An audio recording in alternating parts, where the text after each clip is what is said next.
You will hear a number of different recordings, and you will have to answer questions on what you hear. There will be time for you to read the instructions and questions, and you will have a chance to check your work. All the recordings will be played only once. The test is in 4 sections. At the end of the test, you will be given 10 minutes to transfer your answers to an answer sheet. Now turn to Section 1. Section 1.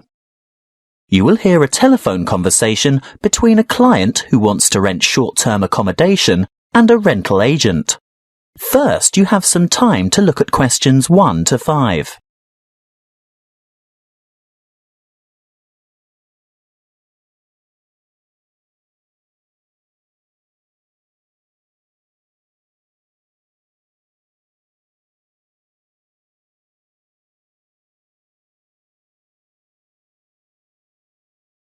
You will see that there is an example that has been done for you.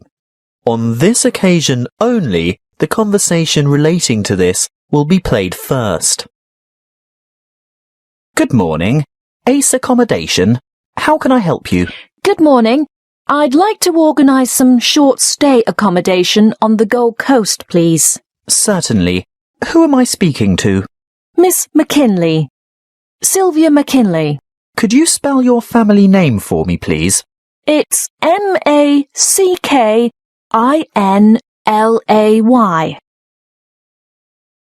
The client's family name is McKinley, so McKinley has been written in the space.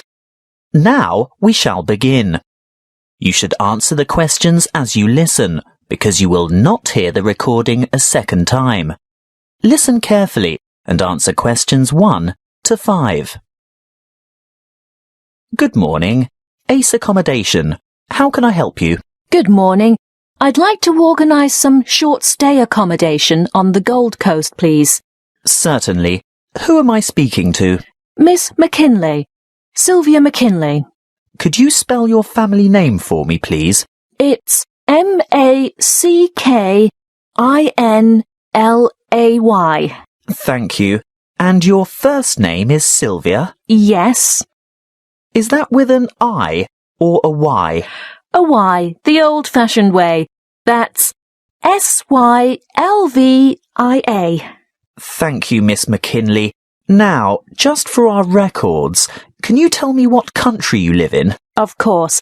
It's England, actually. I thought so. Now, when are you coming? Well, at the moment, we're planning on arriving on July the 26th. Oh, the 25th. That's the last day of the public holiday, and it might be difficult to find something available on that date. No, we're coming on the 26th of July. Oh, well, that's fine then. We'll have lots of good places vacant by then, although you wouldn't be able to move in until late afternoon, because our cleaning crew will need time to get everything ready for you. That suits us. Our flight won't get in until early evening anyway. How many of you will there be? Just my sister and myself. And how long do you intend to stay? Oh, only a couple of weeks. We'd like to stay longer, but we'll have to get back to work. So, you're not coming on business then? No, it's just a holiday. Why? What difference does that make? Oh, you'd be surprised.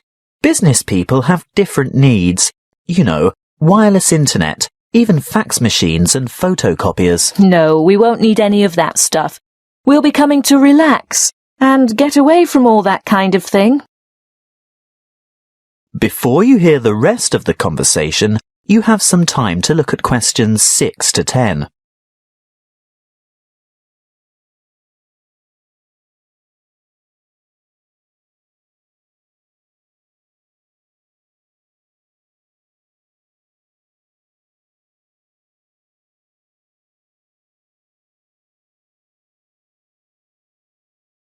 Now listen and answer questions 6 to 10. Good. Now, what exactly are you looking for? A house, a duplex, or an apartment? What's a duplex? Oh, that's what you might call a townhouse or a unit. You know, 2 houses semi-detached on the same property. Oh, I see. I think an apartment will suit us just fine. And how many bedrooms? 2. 1 or 2, it depends on the size. My sister and I don't mind sharing if it's a decent-sized bedroom with 2 beds. Well, that makes it easier. And car parking? Will you require a lock-up garage? They're a little harder to find with an apartment. We'll have a hire car, and as far as I know, there are no regulations concerning car parking. I think as long as it's not parked on the street and it's secure, there shouldn't be any problems. OK. Now, I'm assuming you want something by the beach. Yes, that's the idea. We want to enjoy the surf, sand and sunshine. OK, but before we settle on an area and discuss your price range, I'll need to know about other necessities. What do you mean? Well, for example, do you want to be close to a shopping mall or the casino or the fun parks? Or do you want to be in a complex with or near a swimming pool? No, none of that really matters to us. But we'd like to have reasonable access to the motorway so that we can drive up to Brisbane to visit friends there. Well, there are quite a few lovely small towns to choose from. There's Main Beach, which is north of Surfer's Paradise, or Mermaid Waters, which is a bit further south, or Palm Beach, which is quite a bit further south. Mermaid Waters sounds delightful. Is it close to the motorway? Well, not really. The M1 is actually closest to Palm Beach, and prices are likely to be more reasonable there too. That's settled then. Palm Beach it is. Now, if you'll just give me your email address, I can send you information about the town and lots of photos. Well, my email is smac13@hotmail.com. And one final thing. How much are you looking to spend per week on accommodation? Do you want something at the luxury end of the market? You know, newly redecorated, great views, all the mod cons? Not necessarily. Could we get something clean, comfortable and reasonable for $1,200 a week? Could you stretch that to $1,500 a week? I've got a property in mind that you'll absolutely love, but you'd have to go to $1,500. $1,200 wouldn't cover it. All right then, but that's our top limit. Good. I'll get onto this straight away, and there should be something in your inbox shortly. That is the end of section 1.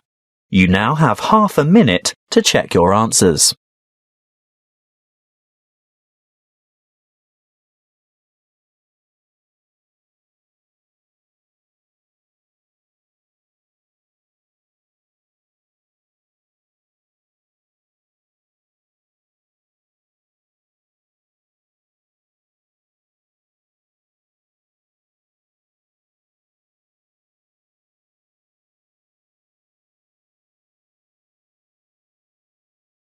Now turn to Section 2. Section 2. You will hear a member of the Active Outdoor Club talking to a group of interested potential members. First, you have some time to look at questions 11 to 14.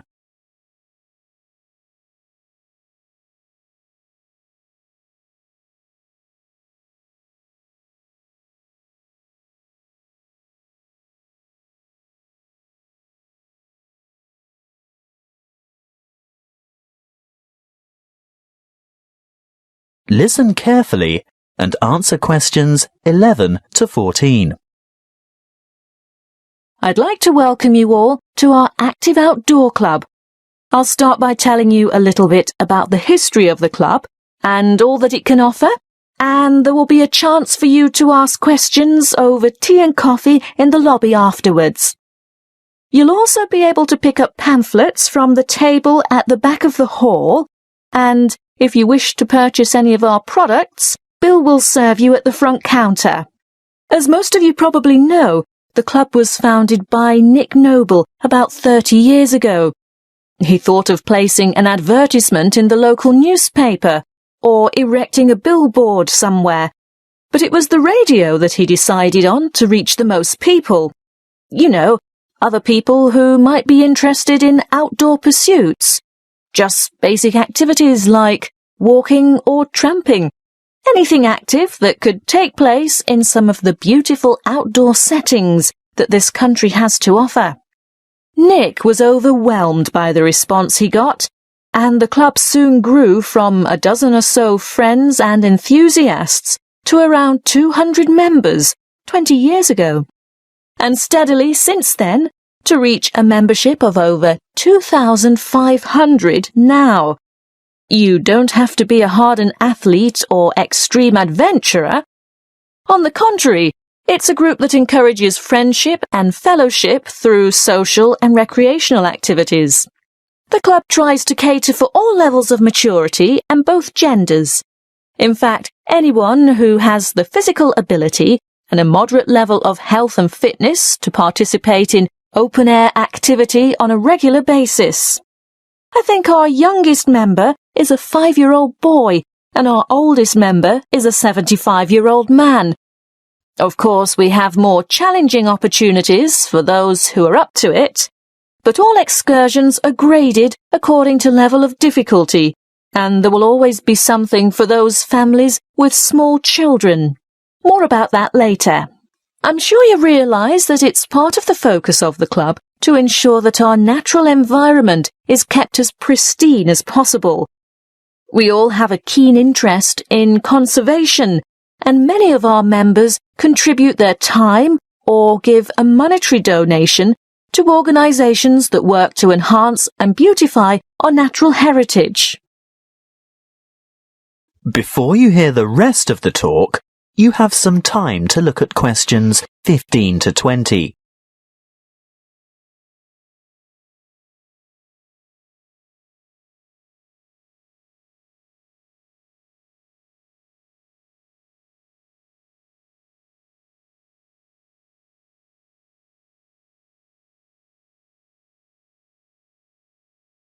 Now listen and answer questions 15 to 20. OK, now going back to the grades of activity, first of all, tramping. This is very popular with singles and couples without children, but is certainly not restricted to those groups. Tramping is arranged for Tuesdays and Saturdays throughout the year. Most tramps are of a duration of 3 to 5 hours, depending on the weather and the terrain, and of course the time of year. You would need to check the newsletter or the website to find out place and time, and if you wish to participate, phone the coordinator who can give you more information. I'll move on now to walking, which is very popular with families, but open to everyone, and walks are arranged for every Thursday and every Sunday over the course of the entire year. Walks last no more than 3 hours, although the Thursday walks might be shorter, and again you would have to check the newsletter for details of the time and area to meet and get in touch with the walking organiser to confirm your participation. Now, the Wanderers are what you might call a subgroup of the Active Outdoor Club. This group was set up to cater for the less active, more elderly, or families with very young children who still want to enjoy the great outdoors, but without quite so much exertion. Bear in mind that the length of these activities is variable, but we're always home before dark. Any member of the club is welcome to join in their activities on a Sunday, which include visiting some of our more beautiful parks and botanical gardens, beach walks, picnics, and even boat trips to visit some of the small islands off the coast. Often guided tours can be arranged if there is enough interest. If you'd like to see what the Wanderers are up to, check the website and then phone the leader for more information. I'll bet you're all ready for that cup of tea now. But before I finish, I really must mention something that can be a lot of fun. A great opportunity to form new or strengthen existing friendships, and a chance to explore a part of the country that you may never have seen before. These are our mystery weekends. The committee puts a lot of time and effort into the organisation of these weekends away, not only for health and safety reasons, but also to ensure that everything runs smoothly and everyone has a good time. There will be a charge to cover travel and accommodation costs, but apart from that, it's an affordable and exciting weekend away from the city. For more information, call the chairman of the committee. You'll find his phone number in the newsletter. So, that's all I have to say at this point. Please enjoy the refreshments, chat with the others, and feel free to ask questions.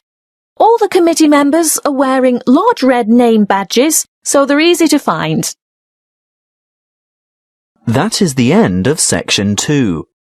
You now have half a minute to check your answers.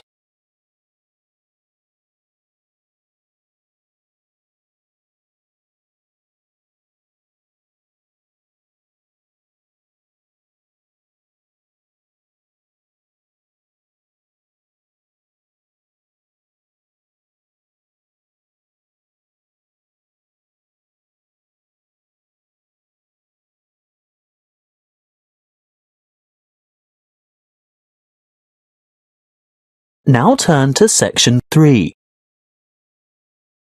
Section 3. You will hear a conversation between an academic advisor and a student asking for information about a particular subject that she wants to study. First, you have some time to look at questions 21 to 26.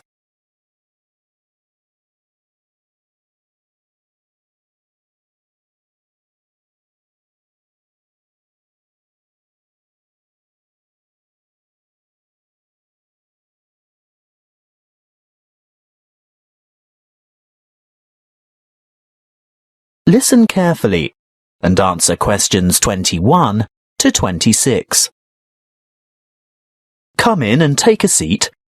Thank you. Now, you've made an appointment to see me with regard to one of the papers you want to enroll in next semester. Yes, that's right. It's the Globalization and Educational Change paper, GEC 692. Ah, well, I know the one you mean, but all the code numbers are going to change next semester, so although the course name will stay the same, the code will be ED995. Not that you have to worry about that. But the content will be the same, right? Oh, yes, to a large extent. The objectives are still to provide you with the skills and knowledge for analysing the challenges that globalisation poses for education. Yes, that's what I'm really interested in. The future of education. Not where we are now, but where we're heading. Well, you'll most likely enjoy the course because it'll give you the opportunity not just to explore, but also to document the advancement of new educational developments. And there'll be quite a lot of analysis involved. Yes, obviously. But once you've examined how education has been affected by cultural values and socio-economic structures, you'll go on to debate the pros and cons of the restructuring of public education in view of rapid globalization. I see, but when you say public education, do you mean worldwide? No. That would be far too large an undertaking for just one paper. You'd probably choose to work with the education system within your own state or country. Sounds interesting, but isn't it a bit restrictive? Not at all. From there, you'd move on to explore the impact of internationalization on curriculum diversity in both developing and developed countries. Have you had a chance to look at the assessment criteria yet? Actually, I have. And it makes me a bit nervous just thinking about it. Why's that? Well, I see that the first assignment starts with an illustrated PowerPoint presentation to the rest of the class. I've never done one before. No need to worry. You can get help with that. Anyway, this presentation isn't graded. It's what we call a formative assessment. The feedback you get will help you to finalise the written review. That's a review of those academic articles in the first part of the reading list, right? Yes, but you only have to choose 5 of them. That first assignment is worth 30%. And the second assignment? There are 2 parts to that also, and both are graded. 20 marks will go towards your participation in a seminar, and then there's a 5,000-word essay, which will be graded out of 50. Thanks. Before you hear the rest of the conversation, you have some time to look at questions 27 to 30.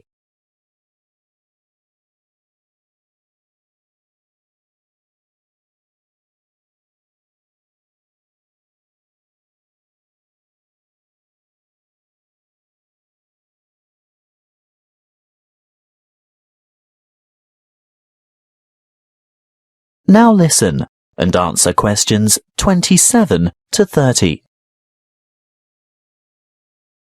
Is there anything else I can help you with?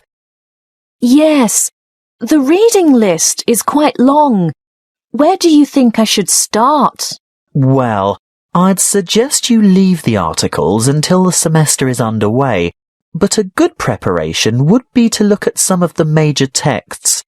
These ones here. In any particular order? You could start with this one by Tower, here at the bottom of the page. Sorry, who? Tower. Tower, 2007, Comparative Education. That should give you a good basis. Then move on to Eliot, Educational Issues of the New Millennium. But be sure to get the 2008 edition, not the original 1998 edition, because so much has changed since 1998. The new edition has extensive revisions and a lot of new material. OK, so that's Tower first, then Eliot. I think I could handle a couple more over the summer break. Well, in that case, look for Brown's Education and Globalization, published in 2009. Actually, there are quite a few books by Brown, but I'd start with that one and leave his others till much later. And I'd also really recommend this one here, Globalization and Knowledge Policy by York, published quite recently in fact, 2010. That is the end of section 3. You now have half a minute to check your answers.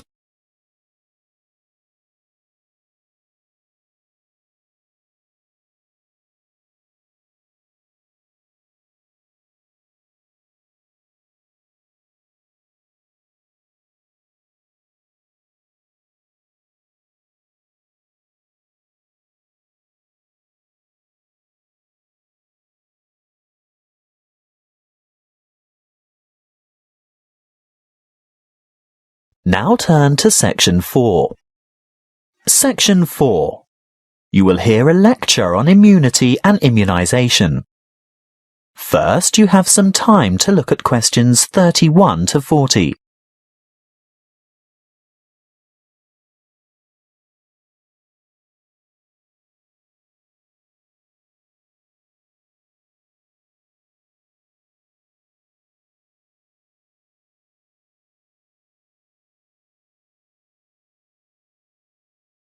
Listen carefully and answer questions 31 to 40. Good afternoon, and thank you for your warm welcome.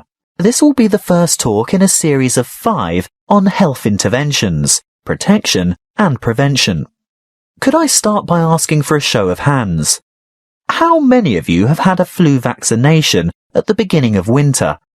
I thought so. You young ones always think you're indestructible. Well, as you are no doubt aware, disease-spreading germs or pathogens are everywhere. On a daily basis, the human body has to ward off attacks by various harmful bacteria and viruses.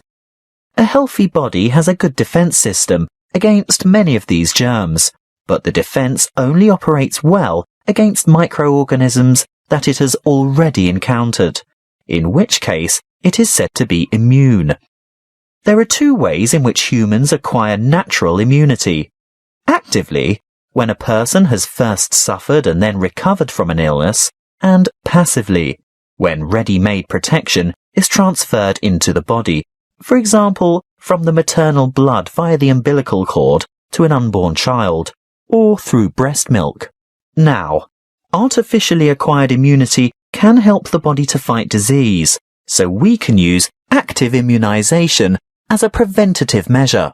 This is when a person is vaccinated against an illness by injection or oral ingestion of a tiny amount of weakened or inactive germs, not enough to actually cause him or her to contract the illness, but sufficient for the body's defense system to recognize and respond to the threat by forming antibodies.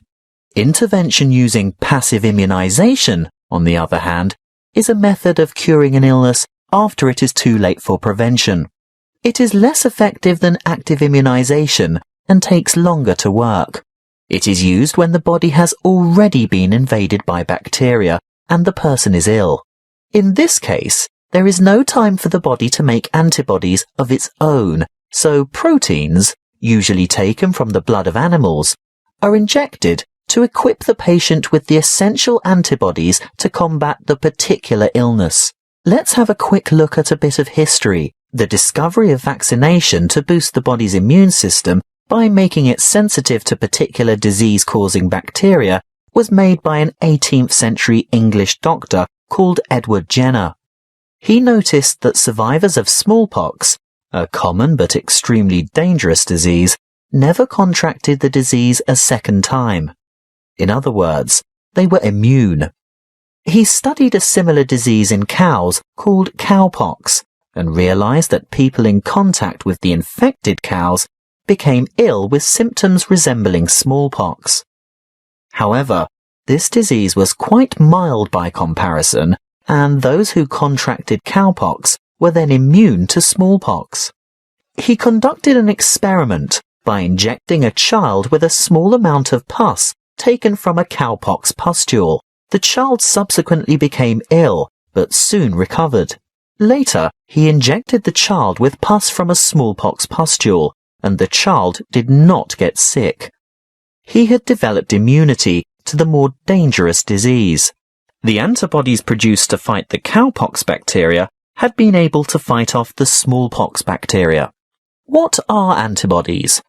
Well, antibodies are made by white blood cells called B lymphocytes, and this is done in response to the presence of antigens, or other bacterial toxins, which have been released by the microorganisms, what we commonly refer to as germs, that have invaded the body. These Y-shaped antibodies, or you can think of them as antitoxins, may stop the toxins or repair the damage they have done by what is known as the antigen-antibody reaction, which takes place within the plasma of the blood.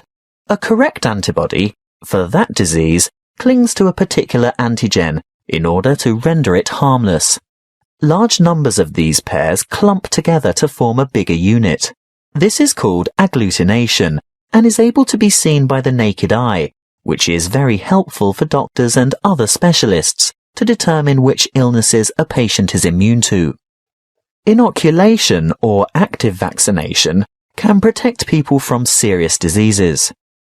The vaccine may make a person feel unwell for a few days when the immune system starts to produce antibodies to match the introduced antigen. This is called a primary reaction. If that particular antigen should ever enter the body again later, a secondary reaction takes place. The body is then able to produce large numbers of corresponding antibodies within a short time, so the invading antigens are quickly wiped out, without the person suffering any harm from the disease. That is the end of section 4. You now have half a minute to check your answers.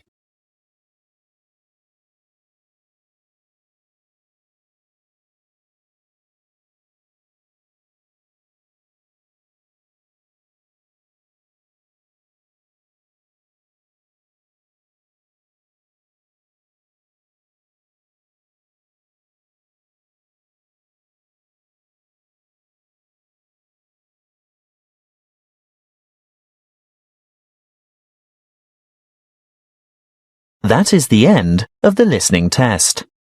You now have 10 minutes to transfer your answers to the listening answer sheet.